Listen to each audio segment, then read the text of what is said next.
Hello, everybody, and welcome to the Crypto Hipster Podcast. This is your host, Jamil Hassan, the Crypto Hipster, where I bring you founders, entrepreneurs, thought leaders, executives, musicians, artists, amazing people all around the world.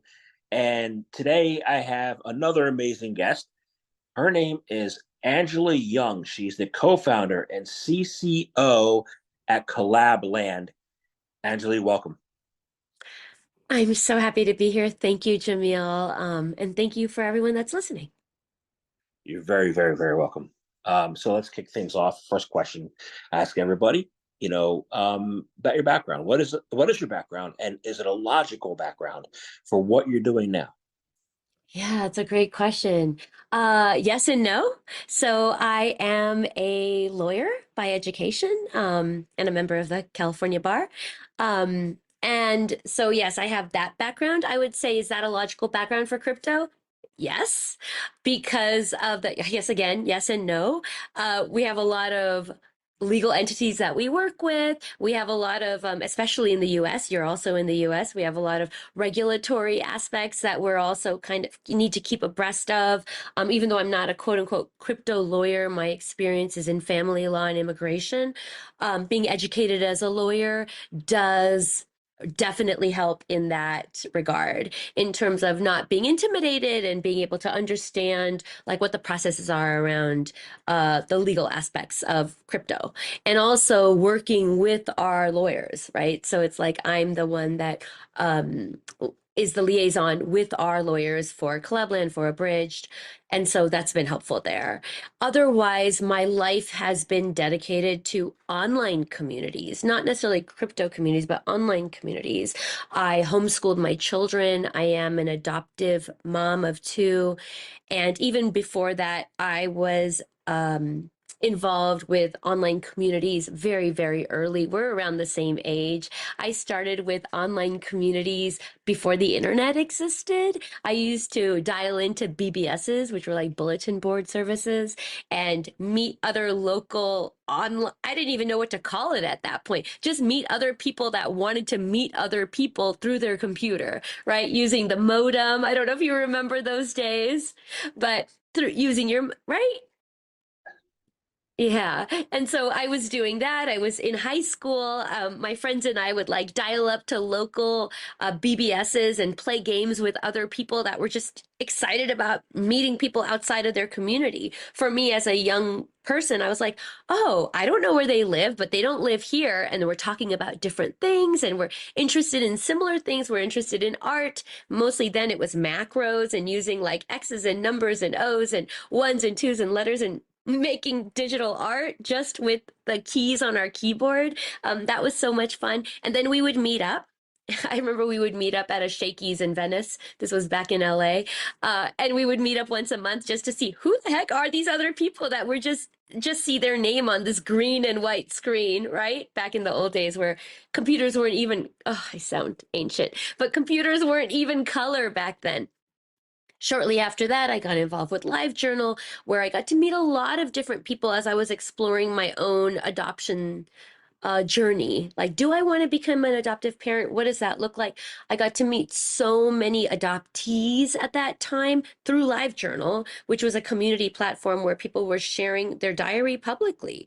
Like, we went from a place where girls or boys would write in their journal and stick it under their bed and it was private, right? Private diaries you didn't want anyone to see, to now sharing your diary publicly for everyone to see and for people to comment on an interactive diary. That was mind blowing to me. So I was able to process my own journey of, do I want to become an adoptive parent or not? And then meeting other adoptees and asking them questions about, what has it been like for you? What have your parents done right? What have your parents done wrong? So I've always looked for community outside of the people I knew, out of my geographical area. So that felt very natural, and it was a natural way for me to live and move in the world. After that, then I was involved with baby wearing and attachment parenting. I was a moderator for different groups.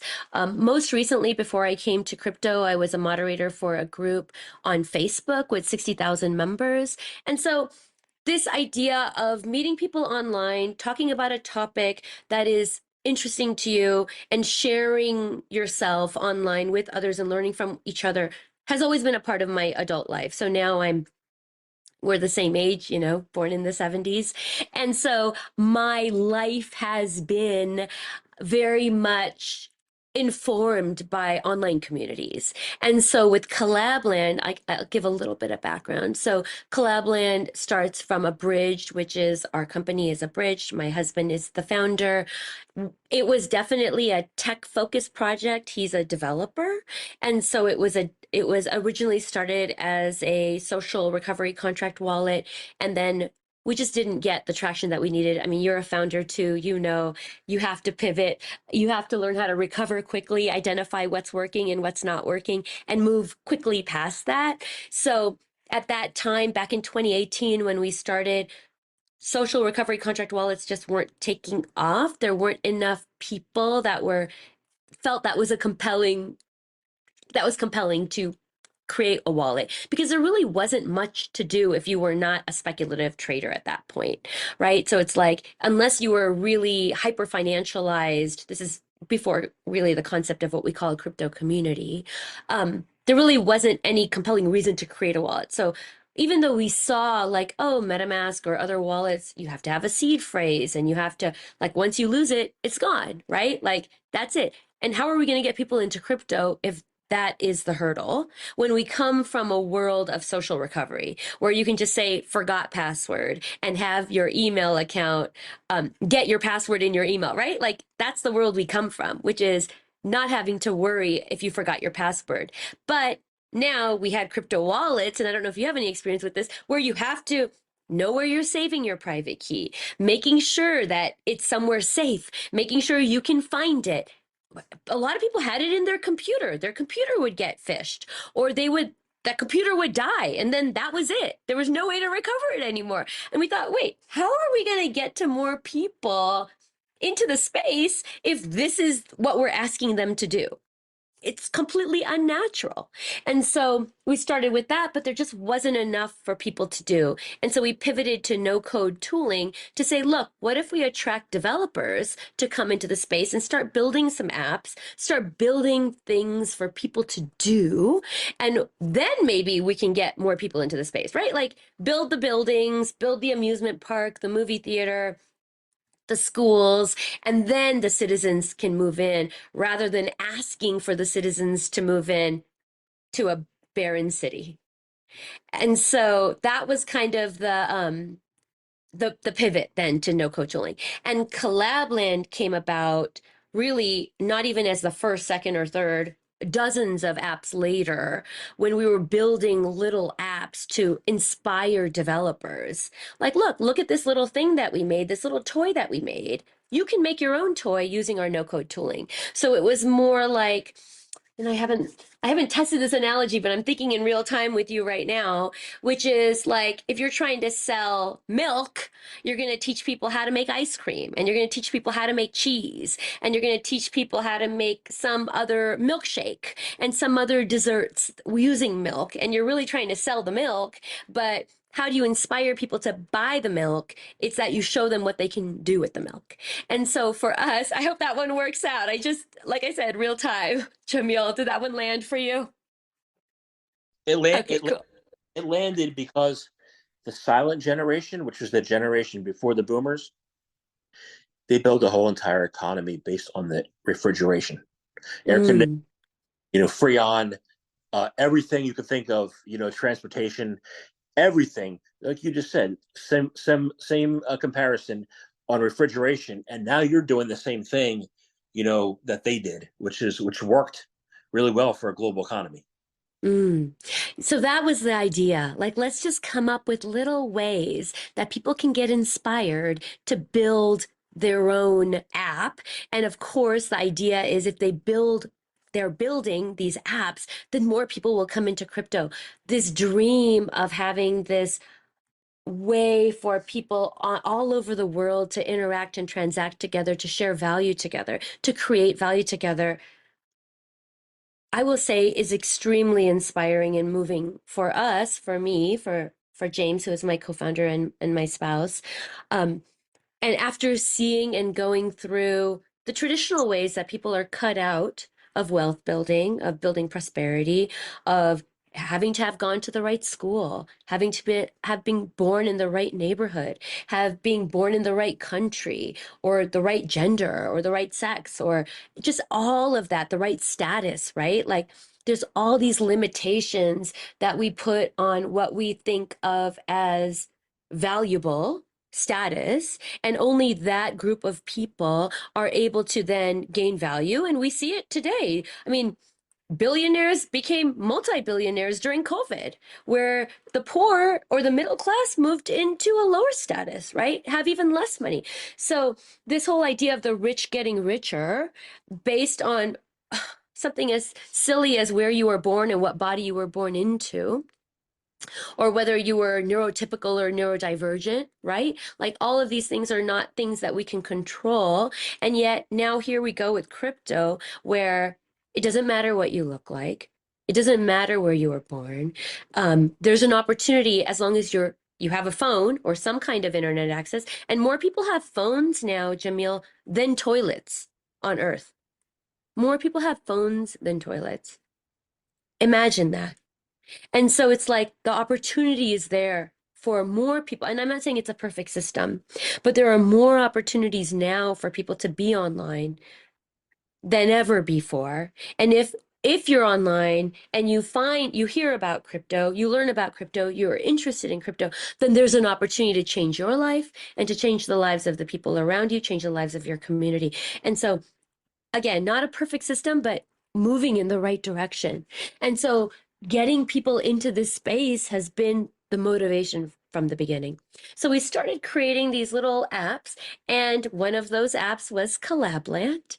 And that's when it was the magic happened, which is like, oh, this is something we need. This is something we want. And it sparked an entire movement of what we call today crypto communities. Yeah, there's a lot there. There's a lot of good things to talk about there. I want to rush. I want to go. Well, friends and communities. You launched something new yesterday. I believe yesterday was a social bot called Telefriends. Mm-hmm. Telefriends, yes, on Telegram.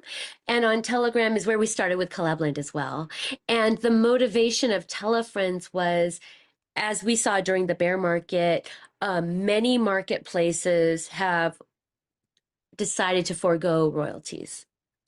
And when you forego royalties and no longer give royalties to projects, then artists and communities do not get to benefit from what they're building together. And so for us, it was, how do we, as Collab.Land, a crypto community product that wants to support crypto communities, how do we fix this? Can we fix this? In what way can we fix this? And the first way we fix this is creating a royalty detection tool.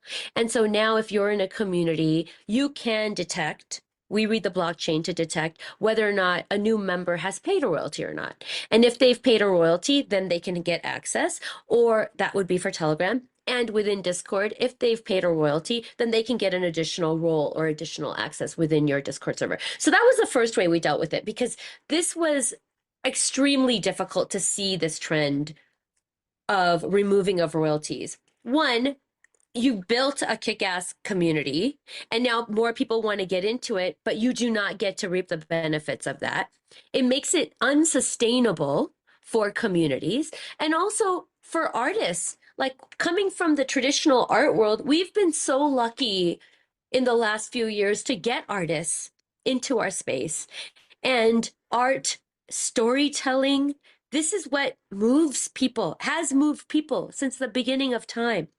The fact that we were lucky enough, crypto was able to attract artists into our space, has been such a huge boon for our adoption, for people to be interested in our space, and also, again, going back to try to undo some of the inequities of the traditional art world, where artists, being a poor artist is typical story, even if their art is being sold for millions of dollars. And with crypto, with royalties, we were getting to solve that. We were saying that if you create if you're building something that inspires people, then you're going to be able to benefit from that. And that is going to be able to give you a sustainability to continue to create. And we know that artists and storytellers are one of the most important parts of our humanity, and how we share experiences with each other, and how what makes this beautiful about the human experience. And so once we saw marketplaces start supporting royalties, that was a huge problem for us. And we have a lot of empathy for our communities. Being community builders ourselves, like I said, I've been a part of communities for so long. And part of the beauty of crypto was, let's give communities a sustainable model and give artists an opportunity to join us here in this space and to want to be here. And so the royalty detection tool, that's how we started last year with Collab.Land to try to support. And then with Tell a Friends, it's an opportunity to say, you're in control. We're not going to, Collab.Land is doing it. Collab.Land's in charge of this. We are not going to take away your royalties. We can tell you royalties, they will not go away. And so let us find a way to support creators to come into this space. And that was Telefriends, which is we mint your token for you. And so it's part of the contract. It's never going away. We guarantee you that we're never taking that. And also and I know one thing that's of interest to you is like universal creative income, which is like, we're all online now, right? And my daughter, she's autistic and has more challenges working out amongst people, working with people IRL. And so for people like her who are at home and online creating content, sharing her opinions, sharing their influence, sharing their valuable knowledge, like everyone should get paid for that knowledge. And so if you create a group, then people who are buying and selling and to join your group, we guarantee that you're going to be able to enjoy the benefits of that. And that was a really important part for us, like I said, as a special needs mom, to stay inclusive and say to creators, look, this is something that you can count on. You can count on Collab.Land. We are going to support you to continue to benefit from membership in your group, community membership. We're not going to take that from you. We're not going to strip that from you. So that's Tell a Friends. That's an opportunity. It's just an expansion of Collab.Land, really, but with guaranteed royalties. Awesome. And I love the concept of universal creative income. I was planning on asking about that, but I think it's important you said something that I want to get to. In addition to solving the pain for poor artists, right? You said as entrepreneurs, we have to move quickly and pivot, right? Mm. But I've been in these Telegram groups of my investments, right? And things have gotten a little dicey as far as people making negative comments about projects. The people that are doing that don't exhibit patience or have been try to be patient too long. How do you strike that balance between moving quickly and pivoting and being patient? Because the bear market's been now almost 2 years and is hopefully coming out of it. But how do you retain those communities where people have been getting just a little bit antsy? Yeah, and that's part of it, right? And it's what's interesting about crypto communities, and this is really one of the ways crypto communities are different than traditional communities. And I look at it from a different perspective, which is being a part. And I know it's easy to be down on crypto communities, especially coming out of a bear market. But I will tell you, digital communities are full of trolls. That's where we come from. We come from, even in my communities, which is adoption communities, homeschooling communities, attachment parenting communities, we had to deal with trolls. Trolls and negativity is a typical part of online life. And that's because the world is unfair. Not everyone has the same opportunities, and not everyone has the same life experience. And so many people come to online life with their own personal work that's undone and their own challenges in their own life, and use online communities and online relationships as an outlet for their own challenges that are happening in their own life. And so if your life IRL is not going well, and maybe you feel powerless for some reason or another. There are millions of reasons why people feel powerless. Well, then taking that out in an online environment is very common. And I will push back a little bit to say crypto communities, tokenized communities, places where you have to have skin in the game. I bought a doodle, and so I'm in that community because I'm in a community with other doodle holders. When you have the negativity, when you have and some of it is completely valid. Of course, we have to have that's part of the beauty of being anon is that you're able to share. But if you're not coming at it from a constructive position, if you're not coming in it as, look, I don't like this. I don't like that Jamil is doing his podcasts twice a week. He should only be doing them once a week because I feel like the quality has gone down. I'm just using an example. I think you're delightful. But using that as an example, you should, because you know that person has skin in the game that holds a Jamil token, you're going to listen. Now, if there's someone in there that's just dumping, just mad, just negative, the community will join in and say, why are you here? Why are you staying in this project? Like, if you aren't here to help the project, then you don't have to be here. Now, another beautiful part of communities is that just because a modern admin or even the community themselves says, no, I don't want Anjali in this community anymore. I don't want Anjali to be able to have spreading her whatever she's spreading here. Nothing that she's saying is of value, and all she's here is to criticize and not try to further help with her criticism to make this a better product. You can remove someone from that community, but you're not taking away their financial asset. And so there's this now opportunity to say, okay, you're banned from this space that we're in together, but we're not taking your money. We're not taking your ability to grow with us, but you're just not going to be able to have this position. And so one of the things that tokenized communities has opened up is this troll management, which is like, look, you're here. Not everyone gets to join. Only people that want to pay to be in this community get to join.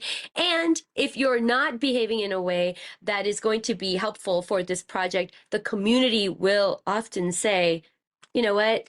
Sell and get out, or I'll buy your token and get out, or get out anyway. And I'm not taking your money, but you're not allowed to be in this space anymore. I will say I'm very excited and I feel very optimistic about the bull market returning and the vibes changing. We already see that with Cool Cats in the Macy's Day Parade. We see that with Doodles having a new project, with Crocs, right? I have them. I don't know. My daughter wears them.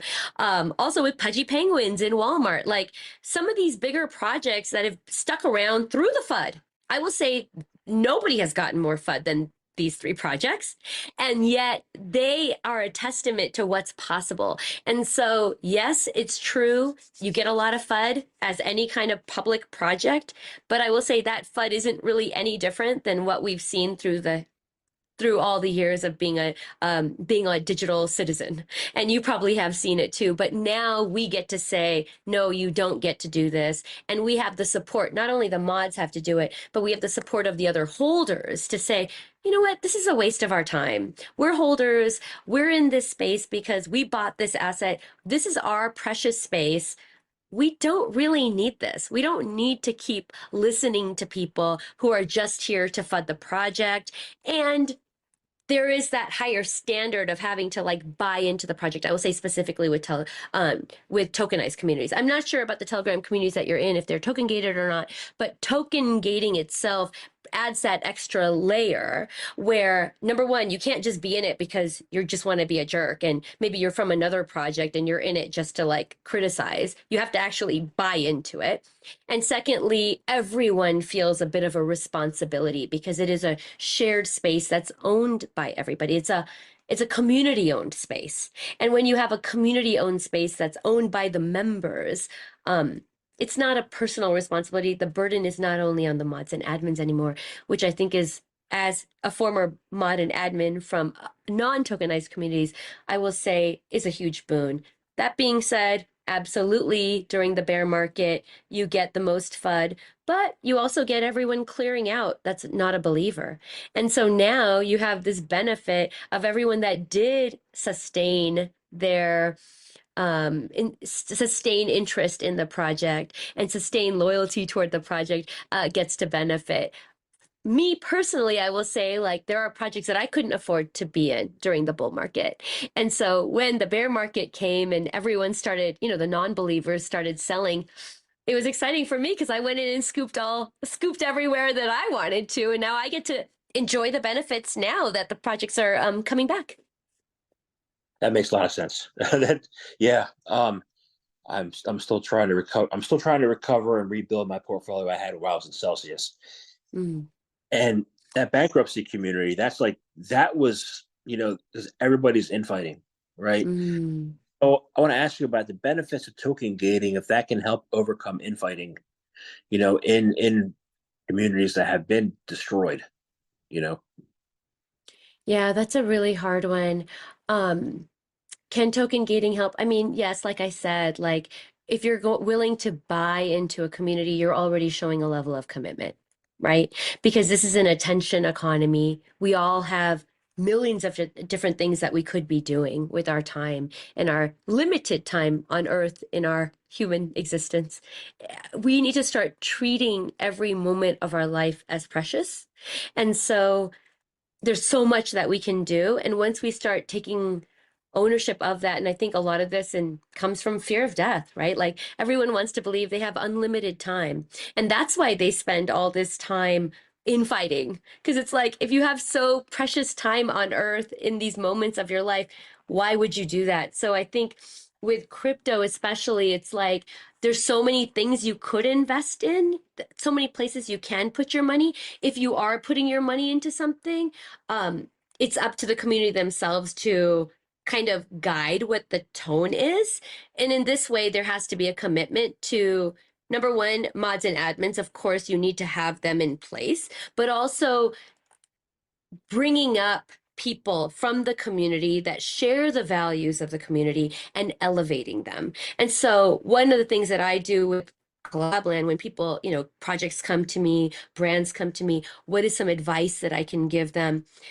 I tell them, number one, be consistent. Have a consistent content calendar, have consistent events. Show your community that you're committed to them by committing to on Mondays, we're doing this. On Wednesdays, we're doing this. On Fridays, we're doing this. On Saturdays, we're going to have the founders on and we're going to have an open AMA. We're going to do roundtables. Like, commit to your community if that's if you want to start building confidence amongst your members, because that's so important. The projects themselves have to commit to having a responsibility and showing their community respect. That's where you're going to get respect back, is that you need to show respect first. So any community that's out there that is dealing with this type of negativity and FUD and have been broken, that's what I would say. You need to commit to your community first, top down. And once you do that, then you're going to start getting respect from your community bottom up. And the way to do that is to, when you quickly identify the people within your community that share your values, that are the helpful ones, that are the believers, and elevate them.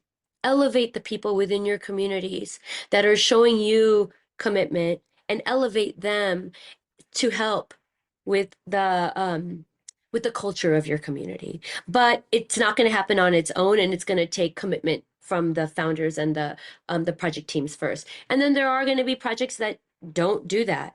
And if you're not going to do that, you're not going to get a commitment back. And so and those communities are going to fall away and people are going to move to other communities. But if you are destroyed right now, if your community is destroyed, you need to look at yourself first. Leaders and founders have a huge responsibility to behave in a way that inspires others and to see in others the values that they want to spread across the whole community. I love it. I love that answer. That's great. Makes a lot of sense too.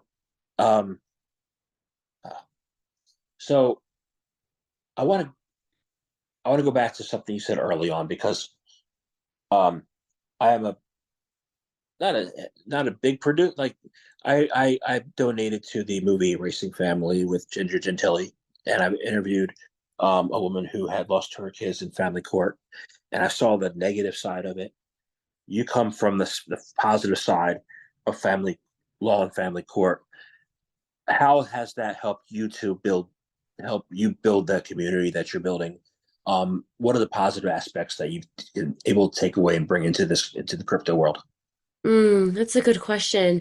My experience in family law comes from the immigration side of it and also the adoption side of it. And so, and I've seen the good and the bad. It's not always good.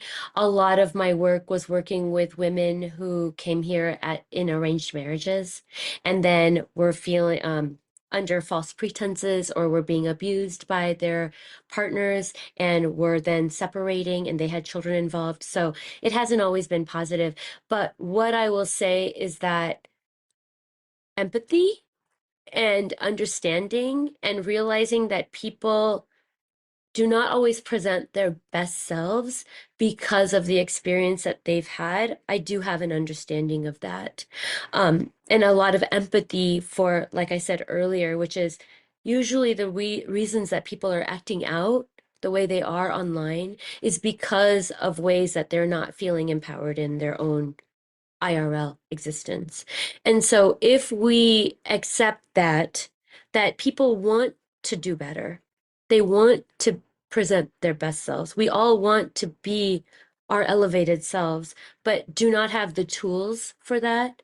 Life experience has made it impossible for them to move forward with generosity and positivity, understanding that the person on the other end of the screen is behaving that way, not because they're a bad person, but maybe they've experienced bad things, right? Life isn't fair. I mean, some of what we shared even before the podcast, we've had different life experiences. As an adoptive mom, I know not everyone is able to have their dream life. And I get to be a parent because somebody else didn't get to have their dream life, right? I get to live my dream because of somebody else's deep pain and sorrow. And so extending that extending that out to people, the benefit of the doubt, and to come from a position of, okay, let me try to understand and have empathy for the fact that maybe life has been easier for me.